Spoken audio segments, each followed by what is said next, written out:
Hi guys, welcome back to my channel. I really hope you're all doing good. I just wanted to come at you today with a slightly different video from anything I've put on this channel before, but still talking about books, just not about kind of a specific book or whatever. But I wanted to come at you today with kind of my 2022 reading goals, because I'm wanting to approach the way I read very differently in 2022. So I thought I would make a video about it and explain to you guys my plans and why I'm switching up the way I'm reading and everything else. So if that sounds like something you're interested in, stay tuned and watch to the end of the video. Okay, so for me, reading has always been kind of like a huge escape. It's my way of just dealing with like day-to-day life, as I'm sure it is for probably a lot of you guys as well. And I found this year that I've almost become unhealthily reliant on reading because of the lockdown, because of a lot of stuff I had going on in my personal life, and then I've been so burnt out with work and stuff like that that reading has truly become like my only escape from just like my day-to-day reality, which has like its perks and also its drawbacks as well, I guess. And I just kind of want to reset my relationship with reading a little bit, because I want to make sure it always remains something that I truly enjoy, rather than ever becoming like a chore or something that doesn't bring me joy, but is just something that I do out of habit, if that makes sense. And one thing I've become really conscious of this year is also the fact that I've become quite competitive with my reading. I'm only competing against myself, which is, you know, that's fine, because whatever, but I think I've just got myself into a space where I'm not reading for the pleasure of it all the time. I'm either reading just to escape reality, but I'm not kind of like properly engaging, or I'm reading just to get the book read so I can take another book off my Goodreads challenge and say, oh my god, like I've read over 100 books, which is, I mean, I have. So for the last 3 years, including 2021, we're what, like 2 weeks off the end of the year, and I've just hit 100 books on Goodreads, which is amazing. This year will be the year I've read more books than any other time in my life. I hit 100 the last 2 years, and I ended the year on 100 books. This year it's not even the end of the year, and I'm almost done with my 101st book, which is incredible. And I know that obviously a lot of people want to read that many books and everything else, but I think I've got to a point with it where I'm reading so fast now to try and get through books to reach my targets and to hit these challenges, that I'm perhaps not engaging with the books as much as I would like to. So my main goal, my first goal for 2022, is to read more consciously, and to engage more with what I'm reading. So rather than just frantically trying to rush through a book, I actually want to read slower, and I want to read less in 2022, because I want to make sure that what I'm reading I am genuinely really engaged with, I'm really enjoying, and that I can really retain a memory of in my head. Because there are a lot of books that I've read this year where if you showed me it, it would take me a good minute or two to think back and be like, actually, what was that about? Because the stories aren't like necessarily sticking. So that is like a big goal for 2022, is to read more consciously and engage more with what I'm reading. On a similar vein, because I've been reading so much, I've also been buying so many books this year. And again, like, I've been doing it as a means of coping. Like, I'm not even gonna try and sugarcoat it. Like, my book buying habits have not been healthy this year, because I've been massively influenced, I think, by things that I see on Booktube and Booktok, which is fine, because that's what we're doing, you know? That's literally what we're making these videos about, to share our passions with people, to encourage people to buy books and try books by authors that we love. But I think also when you're in a bad place mentally and you're not necessarily happy with what's going on in your personal life, you can sometimes get sucked into the habit of just buying stuff, you know, to give you that kind of serotonin rush, which is 100% what I did at the start of this year, certainly because of the lockdown, in the middle of this year because of stuff that was going on in my personal life, and then at the end of the year because I've been so overwhelmed by work, I've just used buying books as a means to bring myself any kind of happiness. And there's worse things to buy, okay? There is 100% worse things to buy. There are worse coping mechanisms to have, and this is not me trying to like shame anybody who also copes in the same way, because listen, like I'm literally doing it, like I'm calling myself out right now, but I know that I want to get my finances in a better place in 2022, and there is going to be no chance of me doing that if I'm still spending so much money on books all the time. Especially because like I have over 60 unread books by my bed right now. I objectively do not need any more books right now at all. That pile right there is like a year's worth of reading. And I'm not going to sit here and say that I'm not going to buy any books next year, because of course I am. I have several pre-orders already like put in for books that I'm excited for. I'm sure at Christmas I'll probably receive at least one book voucher. But aside from that, like I'm not going to be hauling books in the same way in 2022, and I'm going to make a hugely concerted effort to clear my physical TBR that I already have before I go out and buy more books.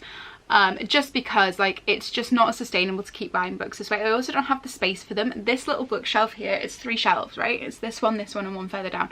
That's the only storage in this room that I have for books. It's double layered already. Like it's double stacked, sorry. Like there's nowhere else for me to store books. I'm gonna have to start storing some of the books off here under my bed to make space for the ones that are by my bed. It's a lot. It's starting to stress me out, and I just really know that I need to rein it in. So you are going to be seeing a lot less hauls on this channel next year, because I simply don't need to be buying books like this. I really don't. And that's not me saying I'm not going to buy any. That's not me saying I'm not going to haul anything. That's not me putting myself on like a blanket ban, because I'm terrible. The second I put myself on a ban, then I just crave whatever the ban is. But I am just going to be more thoughtful around my purchasing habits in the new year. I'm going to be more conscious of trying to unhaul books as well, because there are some that I just have sat here that I'm like, I'm not going to read this again. If I'm not going to read it again, then why do I have it on my shelves? Like I don't need to keep it, you know? So that's kind of like the way that I'm trying to think about books and reading, and just generally approach literature in 2022. And I hope that won't like make some of you guys leave this channel, because I love having you here, and I really love and appreciate the fact that you take your time to watch my videos and listen to me ramble and talk about my passions and all of that. I'm just have to be conscious of making sure that I'm making like sensible decisions for myself. And also like I don't want people to look at my book buying habits and then think, oh well, because she does it, it's okay for me to do it even if I can't really afford. Do you know what I mean? I don't want people to get themselves into a mess financially thinking that they have to keep up with the consumerism that they see on Booktube, because it's not realistic. And I mean, that's me saying it as a girl who probably doesn't haul that much compared to some booktubers who, you know, are doing these insane hauls all the time. And like, it's fine if you've got the space and you've got the financial support to do it, that's fine. But I just would hate for people to start getting into a financial mess because of what they see on Booktube, and I don't want to be a part of that. So that is why I'm determined to rein in my own book buying habits, because I would rather, if someone's watching my videos and are at all influenced by anything that I do or anything that I buy, I would rather that influence be positive, if that makes sense. I don't know. But yeah, anyway, that's another point that I was making. Thirdly, I have for the last 2 years been making more of a conscious effort to try and read more diversely, and I know that I don't always speak about this on Booktube, and there is a reason for that. Like, to me, I feel like if I'm having to always talk about it, then it becomes more performative rather than me actually making it a habit in my own life. And I don't want it to be seen as just like performative activism, you know. However, I also think that perhaps I have not been speaking about it enough.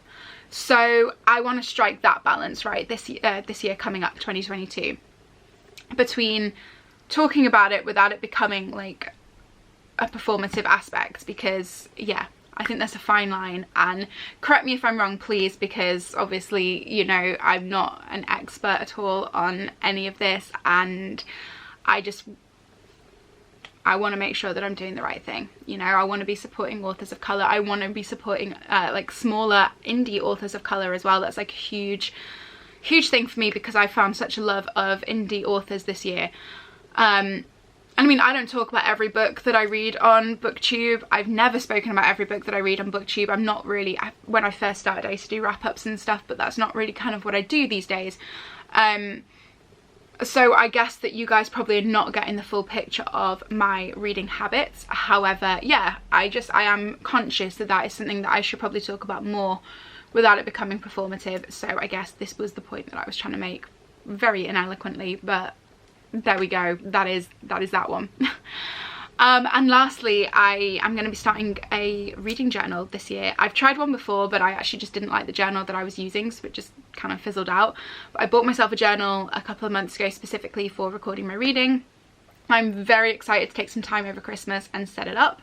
I don't know if I'm going to be able to do kind of specific journaling videos on this channel as much as I would love to, because I just don't have the setup for doing that right now.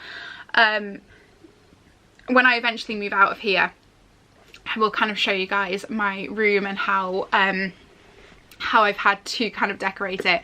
I don't have any storage basically in this room, and so I have an entire apartment's worth of stuff in a bedroom with no storage capabilities. So that is why things like filming setups and stuff are quite tricky, because it's not the easiest space to live in, and it's not the easiest space to create in, and I'm obviously living and working in this one room. It won't be forever. But yeah, until I have a better setup, I will struggle to do some like decent journaling videos. But I also do want to try and show you some stuff that I'm doing with my reading journal, so I'm going to try and figure that out in my head, but just maybe expect that to come at some point in the new year, because it is something, like I say, that I'm quite keen to branch out into, and I am keen to show you guys. And it's something that I'm excited to do for myself as well. Like, I'm really excited to have like a space where I'm recording my reading other than Goodreads, where I can, you know, write longer reviews and I can make them look aesthetically pretty and all that kind of stuff that I love. So I'm excited to share that with you. And yeah, that's basically it, I guess, for my reading goals, my reading aims for 2022. I don't know if I'm going to set myself, I probably will set myself a Goodreads challenge goal, but I don't think it's going to be anything like insane. I think I might just try and stick at like 50 books for next year and make sure that I'm reading those 50 books and very consciously and very closely. But yeah, I hope you guys have enjoyed this video. I hope that anything that I say hasn't like offended anybody. I'm really conscious of trying to make sure that I articulate myself properly, and I'm not always sure if I do, so yeah. But let me know in the comments below what your reading goals are for 2022. Please subscribe if you are new, and I will see you in my next video very soon. Bye guys.